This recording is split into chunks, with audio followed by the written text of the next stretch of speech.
What do you think about article like this? Electronic waste management appears that violation of environmental law is not priority, says National Green Tribunal. India's trash bomb.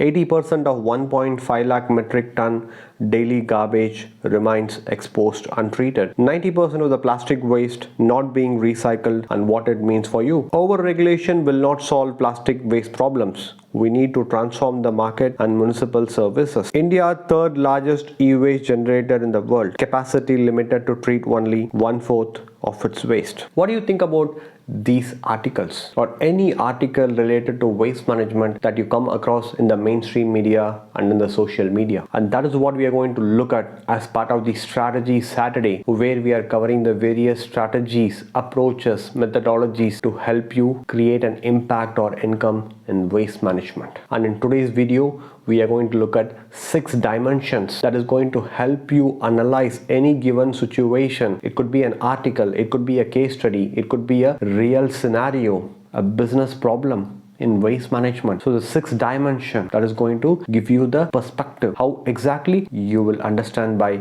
end of the video. Let's get into the video. Dimension number 1, social. 90% of the waste is controlled by the informal sector, also known as the unorganized sector, and whatever waste is getting generated in the developed country, somehow it is getting transferred or moving to developing or undeveloped nations. So the informal sector is getting blamed for the way how they handle the waste. On the other hand, the lack of awareness among the general public about waste disposal is creating so much of problems. Not only the consumers, even the companies, the manufacturers, even they don't care about the waste disposal. If you're going to look the waste management from a social perspective, you will feel that the informal sector, they are monopolizing the complete waste management industry itself. They will look like a gang, or maybe like a mafia, a don, a yakuza controlling the waste management. Is that the case? From this dimension, that is how it's going to look like. But when you look at the other dimension, you will understand, and I'm going to leave it up to you to be the judge, jury, and the executioner. Dimension number 2, environment. We are generating so much of waste which is eventually ending up in the landfill and hardly getting processed. Not only that, the waste is getting scattered here and there, left out in the open. We hardly care about it. But are we talking about that? Yes, to a certain extent we talk about the waste in the landfill, and then we blame the policymakers, the companies, for the lack of processing infrastructure. But think about the problem caused by these landfills. It is creating groundwater contamination. Any fire mishap, it is going to create emission of toxic gases. And whenever plastic waste is covering the earth's surface, it is stopping the penetration of water into the ground. On the other hand, we are blaming the informal sector for the way how they are processing the waste, because they are also trying to process the waste to recover valuable materials out of the waste. Either it could be in the form of a recycling, dismantling, re-engineering. So that is creating so much of problem. But that is just a fraction of the waste. We are talking about millions and millions of tons of waste. Do you think the informal sector is processing that much of waste? No, it is just a fraction of it. And do you think that small fraction is creating a problem? Yes. If you look at from this dimension alone, that is how it's going to look like, that the informal sector is creating so much of pollution. But when you club with the other dimension, you will see the whole picture. Not only that, it is always stated that when it comes to environment, the formal sector is doing a better job compared to the informal sector. This is something I have talked about in the top 5 myths in waste management. Is that the case? You will understand when we look at the other dimension. Dimension number 3, technology. Look at any technology in waste management. You might have seen it, heard it, or read about it. What do you think about that? Do you think that technology, process, or machinery is a rock solid solution when it comes to waste management? Need not be the case, because each of the technology has its own pros and cons. There is no rock solid technology. But how is it getting portrayed from this particular dimension? That whatever technology that is being deployed by the informal sector, it is primitive, outdated, and that is creating so much of environmental problem. So it is getting banned. Whereas whatever technology is being used by the formal sector, it is sophisticated, it is environmental friendly. But is that the case? I will let you be the judge of it. A trash the trash, we use this terminology often. Say suitable, viable, feasible, economical. So whatever technology, whether it is used by the informal sector, formal sector, try to apply this same suitable, viable, feasible, economical. You will get the picture. It is not just about using a sophisticated technology, or when you try to club with environmental, not just an environmental friendly technology. That is not going to help. So what more is required for a technology to process the waste and gain back the control from the informal sector? That is what we are going to look in the coming dimension. Dimension number 4, legislation. Whatever legislation we have, it has been taken from developed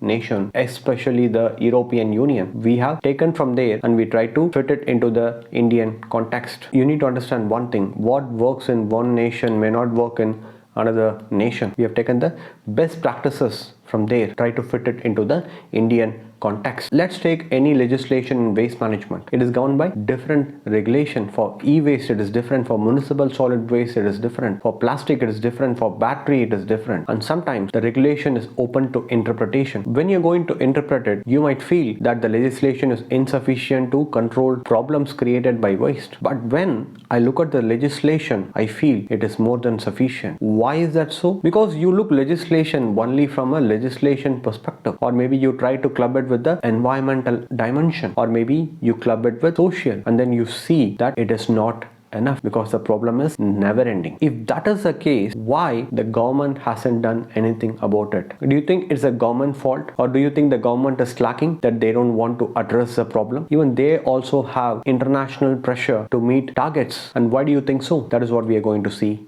next. Dimension number 5, business economy. Waste is no longer a charity or an environmental problem, but it is a business. You might say it's a business because waste is a commodity. It has some value in it. Or when you try to club it with environment, what you have ESG, environmental social governance, carbon credit, because they understand the consequences of the environmental problem created by waste. It's not merely because waste has a value in it, it's a business. There is more to it. Now try to club business plus environment, you will have another equation itself, which is nothing but the extended producer responsibility. Before, waste management was a problem for the government. They were solely responsible to handle the waste. But later, the government realized or learnt from other countries, whoever is producing the product which became waste, so they should be held responsible for the waste generation. It could be a plastic manufacturer, it could be an electronic product manufacturer. So that is how the government introduced extended producer responsibility, where they have made the manufacturer, the producer, the importer, the bulk consumer responsible for the particular waste. So it is their duty to get the waste collected back from the market and get it processed. So it's not just a business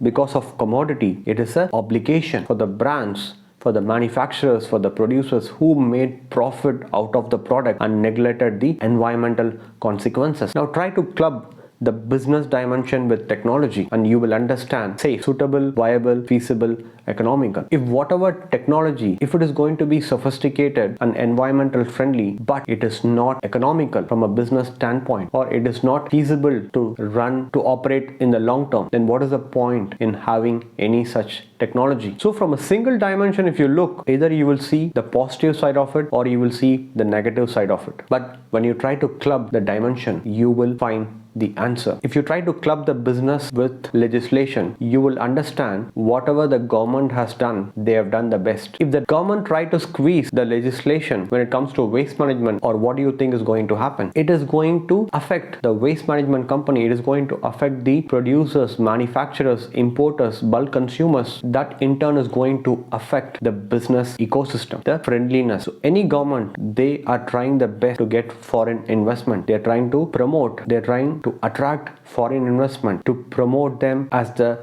next manufacturing hub. If the regulation is going to become much more stringent, then what is going to happen? Business might be skeptical to venture into the market. So that is why whatever decision the government has taken in terms of legislation, they have considered all the dimensions and then they have come up with the regulation. Coming to the next dimension, dimension number 6, national interest. Waste is no longer a problem of you and me. It is a national interest. How? 90% of the waste is controlled by the informal sector. Everything they do is in cash. There is no taxation. The government is losing heavily on the taxes. So they want that to get formalized, so that whatever is going to be the taxation that the government will get, that is going to be the revenue for the government. Think about from the environmental perspective. We are consuming so much of natural resource to produce a product, and that product eventually became a waste. So at one end, we are consuming so much of product and we are generating so much of waste. But where do you think these natural resources are? Do you think they are infinite? No, it's a finite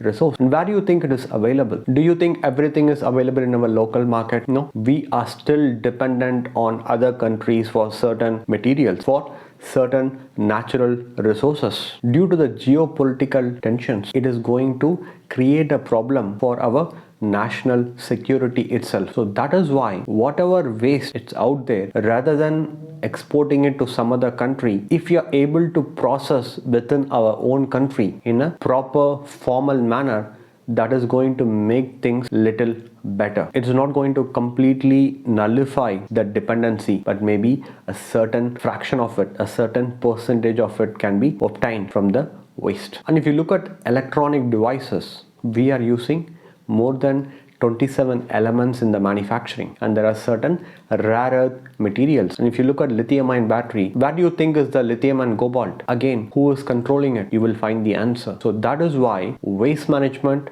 is not just a problem for you and me, it is a problem of national interest. So next time, whenever you think about it, look at it from the sixth dimension, give your weightage, then you will get the whole perspective. Why so much of waste is getting generated?